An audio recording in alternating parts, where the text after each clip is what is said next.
అందరికీ నమస్కారం. నేను మీ సంతోష్ కుమార్. ఈరోజు మనం డోర్స్ సంబంధించిన ఇన్ఫర్మేషన్ ఏంటిది అనేది తెలుసుకుందాం. సో, మనం ఇక్కడ చూస్తే ఒక స్థలానికి, ఒక ఇంటికి ప్రధానంగా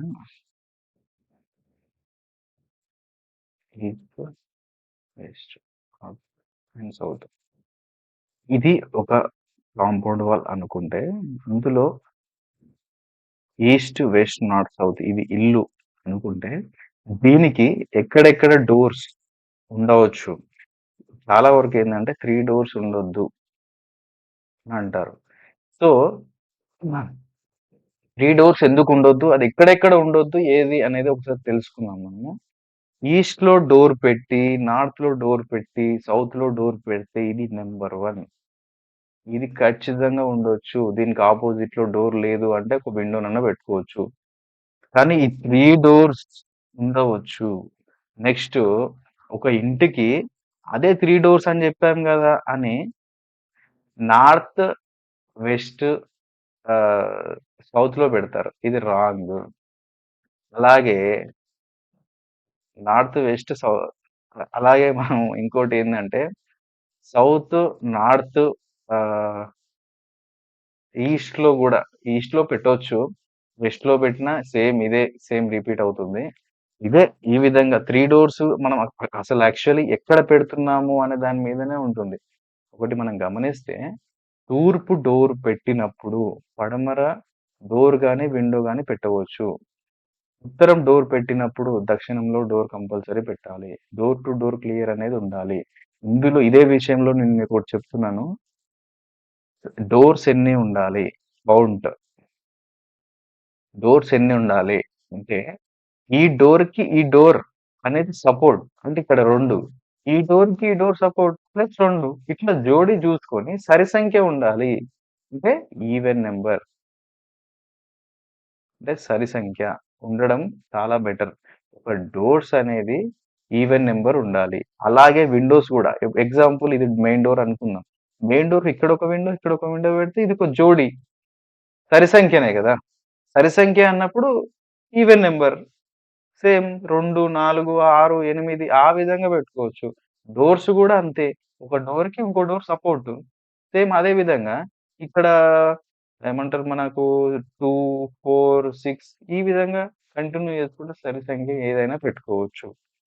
ఇప్పుడు చాలా వరకు మనము చూసేదేంది అంటే సరి సంఖ్య అన్నాం గదా! అని నార్త్‌లో ఒక డోర్ పెట్టేసి ఈస్ట్‌లో ఒక డోర్ పెడుతున్నారు. ఈ 2 జోడీ. ఇది పెట్టవచ్చా? ఇది ఎట్టి పరిస్థితిలో పెట్టకూడదు. ఇది పెట్టినప్పుడు దీనికి ఎగ్జాక్ట్‌లీ సపోర్టెడ్‌గా ఉండాలి. దీనికి సపోర్టెడ్‌గా ఉండాలి. ఇది ఖచ్చితంగా గమనించండి. ఈ 2 పెట్టొద్దు. ఈ 2 పెట్టుకోవచ్చు. ఈ 2 పెట్టండి. జోడీ అంటే ఇలా, ఇలా కాదు. మీరు గమనించండి. నేను 2 జెప్పినా గదా! మీరు 2 మీరే జెప్పారు గదా సార్ 2 ఒకటికి ఒకదానికి అంటే, ఇక్కడ ఈ 2 గాదు. మళ్ళీ ఇక్కడ ఈ 2 గాదు. ఈ దానికి ఇది జోడీ, ఈ దానికి ఇది జోడీ. ఈ విధంగా సరి సంఖ్యలు అంటే ఒక ఇంటికి తూర్పు, పడమర ఈ 2, ఉత్తరం, దక్షిణం ఈ 2 ఈ విధంగా ఉండాలి. ఈవెన్ నంబర్ మీరు గమనించండి. మళ్ళీ అదే విధంగా 3 డోర్స్ అని చూస్తే ఈస్ట్ ఇక్కడ ఈస్ట్‌లో పెట్టవచ్చు. West, north and south. ఈస్ట్‌లో పెట్టి, వెస్ట్‌లో పెట్టి, నార్త్ అండ్ సౌత్. ఈ ఫోర్స్ ఓకే. లేదు ఈస్ట్‌లో పెట్టాము, వెస్ట్‌లో ఉంది, నార్త్‌లో ఉంది. ఇది రాంగ్. ఈ 3 పెట్టొచ్చు. ఈ 3 పెట్టవద్దు. అందుకనే డోర్స్ గురించి క్లియర్‌గా ఒకసారి తెలుస్తేనే దాని గురించి తెలుసుకోండి. టోటల్‌గా తెలుసుకున్న తర్వాతనే పెట్టండి.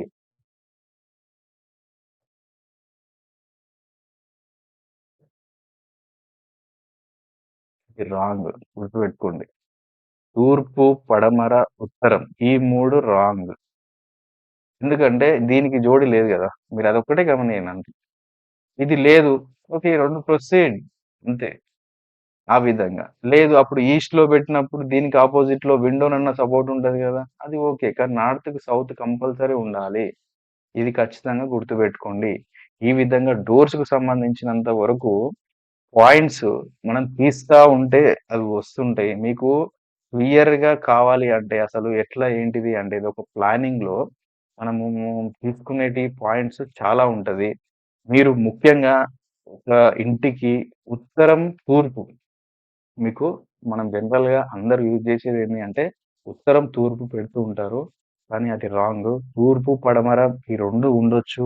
లేదంటే ఉత్తరం, దక్షిణం ఉండొచ్చు. తూర్పు, దక్షిణం, ఉత్తరం ఈ 3 ఉండొచ్చు. తూర్పు, పడమర, దక్షిణం ఉండొచ్చు. మీరు గమనించండి. కన్‌ఫ్యూజ్ గాకండి. ఈ విధంగా ఉండి మనం చేసుకోవడం చాలా మంచిది. డోర్స్‌కి సంబంధించింది మీకు అర్థమైంది అని అనుకుంటున్నాను. ఇంకా మీకు ఇంకా మీకింకా డౌటుంది అని నాకు తెలుసు. కన్‌ఫ్యూజ్ గూడా అంటే కన్‌ఫ్యూజ్ అయితే దానికి సంబంధించి ఇంకా మీకేదన్నా డౌట్ పాయింట్ ఉంటుంది గదా! అది నాకు వాట్సాప్‌లో గాని, లేదు అంటే కామెంట్ రూపంలో నాకు ఈ వీడియో కింద కామెంట్ రూపంలో తెలియజేసినా సరిపోతుంది. నేను దానికి సంబంధించిన వీడియో గూడా చేస్తాను. లేదు అంటే మీకు కామెంట్ రూపంలో రిప్లై ఇస్తాను. నేను వీడియో చేసి మీకు క్లియర్ ఎక్స్‌ప్లనేషన్ గూడా ఇస్తాను. మీకు దీనికి సంబంధించిన డౌట్స్ ఏమున్నా నాకు కామెంట్ రూపంలో తెలియజేయండి. ఈ వీడియోకి లైక్ చేసి, షేర్ చేసి, సబ్స్క్రైబ్ చేస్తే నాకు సపోర్టెడ్‌గా ఉంటుంది. అలాగే మీకు ఒక చిన్న ఇన్ఫర్మేషన్. ఎవ్రీ డే 5-7 5 గంటల నుంచి 7 గంటల వరకు మనం ఫ్రీ కాల్స్ ఉచితంగా నాతో మాట్లాడి మీకు ఇప్పుడు ఎగ్జాంపుల్ ఈరోజు డిస్కషన్ చేసింది అనుకుందాం ఊరికే. దాని గురించైనా నాతోటి మాట్లాడి డౌట్ అనేది క్లారిఫై చేసుకోవచ్చు. టైమ్ ఒక 5 మినిట్స్ లోపల మాట్లాడొచ్చు నాతోటి. దానికేం నో అబ్జెక్షన్. మీరు కాల్ చేసి కానీ టైమ్ మాత్రం 5-7 ఆ ముందు, తర్వాత అంటే అది ఉండదు. ఓన్లీ 5-7 మధ్యలో నాకు కాల్ చేస్తే ఆ టైంలో నేను మాట్లాడి మీకు ఫ్రీగా ఏ డౌట్ ఉన్నా నేను క్లారిఫికేషన్ చేయడానికి నేను రెడీగా ఉంటాను ఆ టైంలో. మీకు ఫర్దర్‌గా వేరే టైంలో అంటే దానికి అపాయింట్‌మెంట్ ఉంటుంది. మాట్లాడి క్లారిఫికేషన్ చేసుకోవాలి. అపాయింట్‌మెంట్ తీసుకుంటే నేను వితిన్ ఎంత తొందరగా అయితే అంత తొందరగా మాట్లాడడానికి నేను ట్రై చేస్తాను. ఎందుకంటే నేను విజిట్‌లో ఉంటాను కాబట్టి కొంచెం డిలే అవ్వచ్చు. లేదు అంటే నేను ఫ్రీగా ఉన్నాను అంటే నేను మీతోటి కంపల్సరీ మాట్లాడతాను. గమనించండి. నాకు సబ్స్క్రైబ్ చేసి మీ సపోర్ట్ తెలియజేస్తారని నేను భావిస్తున్నాను. నేను మీ సంతోష్ కుమార్. Thank you.